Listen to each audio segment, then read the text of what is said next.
We are talking about the Studio Museum in Harlem today.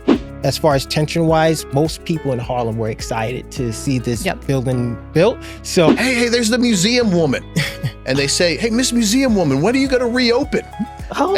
And she's turned to me, she goes, Andy, well, what's the answer to that question? We're meeting with someone from the city every month to go over what was being done. And so no surprises. Yeah. Minimal. Not on my part. Minimal. Not in controls.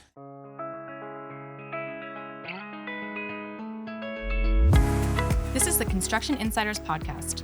I'm Jessica Busch, bringing you the newest trends and strategies in construction, essential to anyone in the industry. Welcome back to the Construction Insiders Podcast, the show where we pull back the curtain on projects that shape our cities, our culture, and our communities. I'm your host, Jessica Busch. Today's episode is one that I have been genuinely excited about. We are going to talk about a project that sits at the intersection of history and culture and some seriously complex construction activity. We are talking about the Studio Museum in Harlem today. It is a purpose-built, public-facing institution, the kind of project that just doesn't serve a community, it really defines one. And when you look at a project like this, what it took to get it all together and off the ground, from funding and approvals to underpinning a neighbor's foundation, which we will get to shortly, I really wanted to bring the three of you. We have Andy Bast, senior principal. We have Jaylen Henderson on the project management side. We have Lakya Roberts, project controls. So welcome and thank you. So for listeners that may not be as familiar with the project as you guys, because you are quite the trio, Andy, would you mind giving a brief history about the Studio Museum in Harlem, why it exists, what it stands for, and really why the building on 125th Street came to be? So thank you. The Studio Museum was founded in 1968 as a home for Black art and Black artists. It was a critical point in the social development of our country and what was going on. And these artists needed a voice. It was founded in a location on Fifth Avenue, then moved in 1982 to the same spot where we built the new building in the middle of 125th Street. And because 125th Street is really an iconic area of Harlem, it became a platform that allowed for the development of the essence of Harlem to be demonstrated in the museum and in the building. And, I think the museum were very focused on ensuring that they were representing Harlem in the absolute best way. So, Lakya, the Studio Museum for a long time has been a home to Black artists, Black art, as Andy mentioned. But when we're talking about the footprint and over all of these years, kind of what has been going on culturally, why was expanding that footprint with the new museum so important? That time in the 60s when the first museum was thought of by these group of artists was a challenging time in Harlem. There was a lot of political activism going on. There was a lot of pain and hurt from 5 months prior to MLK being assassinated. Was when the first museum opened up on Fifth Avenue. And that source of Black pride, stricken. So if you think about all that, hurt and pain that was happening, kind of had to give a visual voice to it. How will you express it? Also, Black artists were excluded from many of the major New York City museums and galleries. Interesting. So had to build their own. But what a time to do so. What a time. A lot of, like I said, political activism. There was also a lot of Black pride. But from the political aspect of it, from the segregation and the poverty, there had to be a way to express that, whether it's through voice, through art, through music, we had to create our own place. And that was the time of the Black artist movement. So Thelma, let's jump to Thelma on that note. Thelma Golden has been a transformative director for the Studio Museum, and you're all nodding your head. So Absolutely. Everyone agrees. Great. How did her vision and leadership influence where we're at now and the direction of the project from the beginning? What did it mean for the overall building? So, I mean, it's very interesting. I mean, one of the things that when you work on projects like this, they become really passions and part of who you are as an individual in your life. I mean, we've worked on this project for more than 12 years. And, the one thing that Thelma brought to the table, who, if you haven't met her, I mean, she's just a tremendous person, but, so much energy and leadership put into a small being. So, but her presence is 100 times of what her stature is. That smile. And I think that, part of what she had this vision, she didn't know exactly what the design of the project was going to be, but she had a vision of who she wanted the Studio Museum in Harlem to be.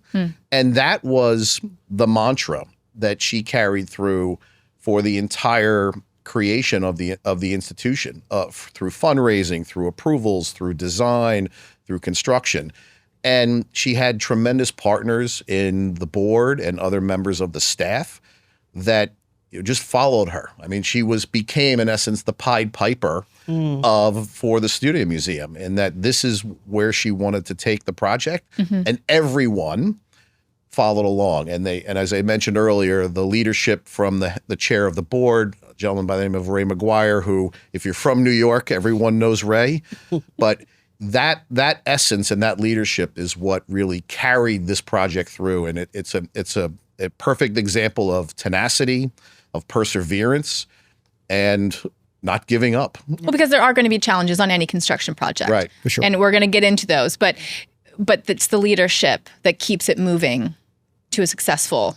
And it's so important when you're doing these public projects where you're creating bespoke elements and you're not doing something that someone else has done. And that's really the essence of the Studio Museum in Harlem, but many of these major public and institutional buildings. So let's talk about the location, because if you're from New York, but if you're not from New York, you might not know. 125th Street in Harlem. It's about as loaded as you can get. Yeah. So trying to build a museum on 125th can't be the easiest thing in the world. But why was the site so important? Why was it worth the difficulties? And how did Harlem and that location shape the design and where, how everything ended up to be? Right. So if you think about Harlem and you think of, the Harlem Renaissance and how all of that culture and I think that's the most important thing about Harlem is the culture. It is loud, it is bright, it is unapologetic, and people are going to be how they're going to be. And I think that's the most important reason to have that museum in that location. That is where Black pride is. That is where having a block party, which was a significant part of Harlem, to have creators and dancers and roller skaters. There is so much going on in terms of culture in Harlem. Where else would you put it? Yeah. Yeah. So I actually have a funny story real quick that I just thought about. So I've been I've lived in Harlem for over 20 years. I mean, so my wife and I moved up there in the early 2000s. And while the project was going on, which again, as I said earlier, has been years. Which your whole family has my whole now family evolved with as well, yes. With this project. But I was walking my dog in the park about 6:30, 6:45 in the morning, and I saw Thelma, who lives like 4 or 5 blocks up from me, walking in the park. She was exercising, so she was moving pretty quickly. And I just said, "Hey, Thelma, good morning. How are you?" She's great. So you're chasing her at this point I in the park. I didn't want to bother her. I bother her enough during the week. I said, this is Saturday. This is her time. But there were two guys who were setting up for a barbecue at 7 o'clock in the morning, and they yell, hey, there's the museum woman. And they say, hey, Miss Museum Woman, when are you going to reopen? Oh. And she's turned to me. She goes, Andy, well, what's the answer to that question? And you're like, I shouldn't have walked my dog in here. It's going to be soon. I promise. It's going to be soon. Wow. So I mean, to go back to what Lakya was saying, family. That's what Harlem is. It is family. It's neighborhood. It's people looking out for one another. And like the sense of pride that this is what they have in their backyard, I think it's palpable. And, and it's really, it emanates everywhere. So it was just a story to kind of just reinforce. I did hurry up and run inside. I was like, I better get to work today, even though it was a Saturday. That's that community where, from long ago, everyone knew everyone. And as big as Harlem is and how it's spread out, it's still very tight. It's still very close. Those brownstones mean a lot. Mm-hmm. So, Harlem, in essence, is that epicenter of Black culture, Black pride. It's just wonderful because, we joke about it. Accountability and close-knit is not a bad thing, right? Right. The studio opened. It's beautiful. And when we talk about public buildings, we hear it a lot. It gets thrown around. But in this case, what does it really mean? The idea of having the public access to it, community gatherings. How does that translate into the physical space and the importance of it? Jaylen, I know you and I have talked about this briefly, but what does that look like and what does that mean?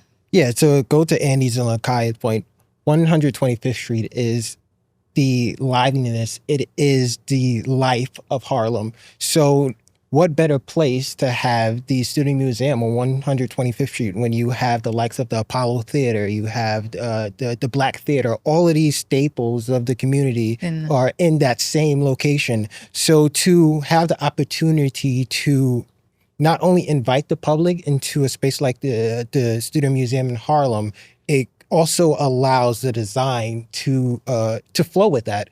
In this case, you have the design aspect of the building, which has a reverse stoop. So like the brownstones, which I grew up in Brooklyn, like it's still relative. I still have that same sense of pride. You have that feeling, you have that opportunity when you enter the building to essentially come off the street, walk down a few steps, and the building has these doors that can open up and allows you to walk down into the cellar, which actually creates a stoop and assembly space where you can have that public access, you can have the public programs, and you can have that community gathering space. And it also allows the museum the opportunity to be that cultural icon and really shape the fabric of the Harlem space when you also have programs that allow the public to fit in. You have like educational spaces where the museum puts on public programs where you have students who can come in. So all of those things went into the design and it made it deliberate in this case. And I was going to ask you, so when I hear something about a cultural institution and a community anchor, community spaces, I immediately think tension in terms of construction and planning. Was there tension? How were these spaces balanced? What does that look like from a construction standpoint? Well, I think in this case, the tension of being on 125th Street, it's a busy corridor. So you have neighbors, you have all of these DOT stipulations or other things that prevent you from building in typical construction ways, but it's New York City. Those are things you have to deal with.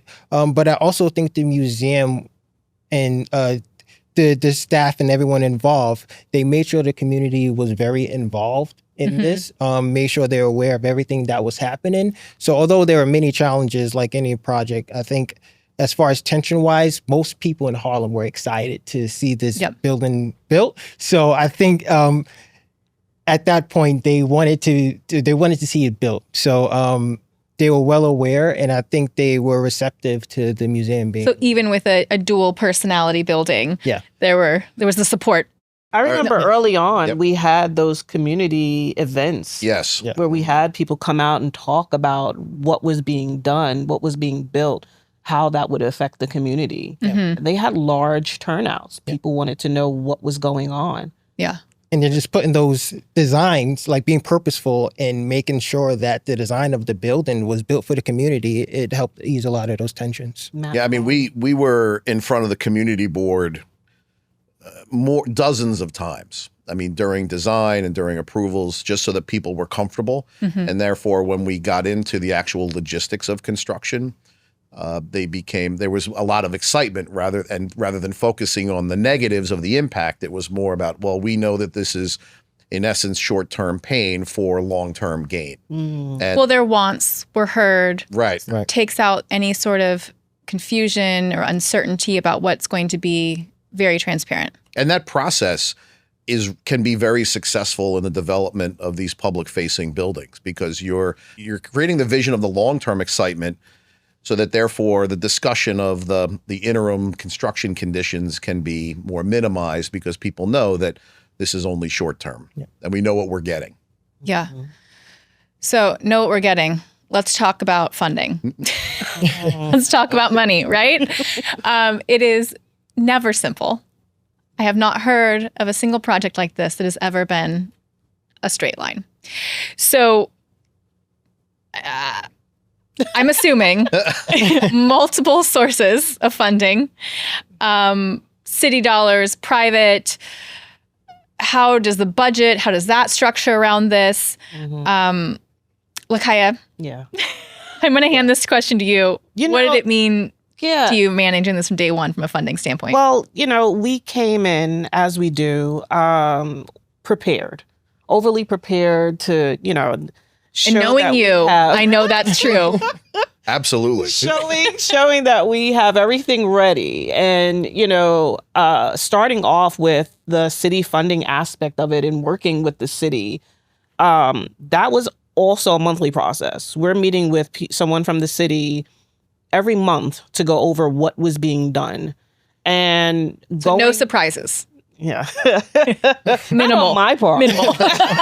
not in controls. But yeah, we came in with the city and showing them what our monthly budget structure looked like. And it was just, no, change it all around. And that for us was a manual process. And there were, how we structure our budget had to tailor to the city as we were, showing the city what was being spent. And then there was a sit down with Studio Museum and the city to say, what was not going to be included in the city budget and what we can. And usually it's structurally, when it comes to the city, is what they're going to pay for.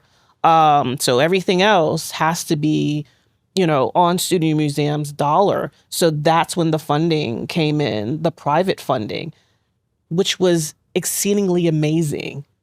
Going to one of the galas and seeing how much was raised for private funding, you saw the love. Yeah. You saw how much people cared about the project. Yeah. But also dealing on a month-to-month basis with the CM and making sure they had the list of requirements for the city. It was a lot. We dealt with it, we dealt with the punches of it and getting them on board and making sure that they understood this is monthly. And I'm a little strict with how I am with my projects. And if you don't have it, then, let's take a pause. But, it was a lot to handle. And eventually it was streamlined. Eventually we got it done and we got this building done. And I think part of it, that process was not only with the city, but it was there was state support. Yeah. There was tax credits that were involved in the project. And then there were also requirements of certain private foundations as well. So, Lakya is a master at sort of laying all of that out and understanding sort of how the cake is going to come together with all of the right ingredients. And that's, part of that process early on. So then therefore you're not playing catch up. So she's more in control of it than anybody. Well, when you have to start counting the funding sources like this, Yeah. This does not mean easy. It makes the spreadsheet a lot bigger. Wow. Okay. So I might have to take a pause here before we jump in to a few more questions about location and getting into those construction challenges. If you don't mind, we just take a quick pause. For our viewers and listeners, If you want more, like, subscribe, stick with us. We're going to do part 2 in just a few. Thank you. Check back in a few weeks as we continue our conversation on the Studio Museum in Harlem, exploring the vision, history, and community impact behind this cultural project. And don't forget to subscribe to the Construction Insiders podcast so you're notified as soon as new episodes go live.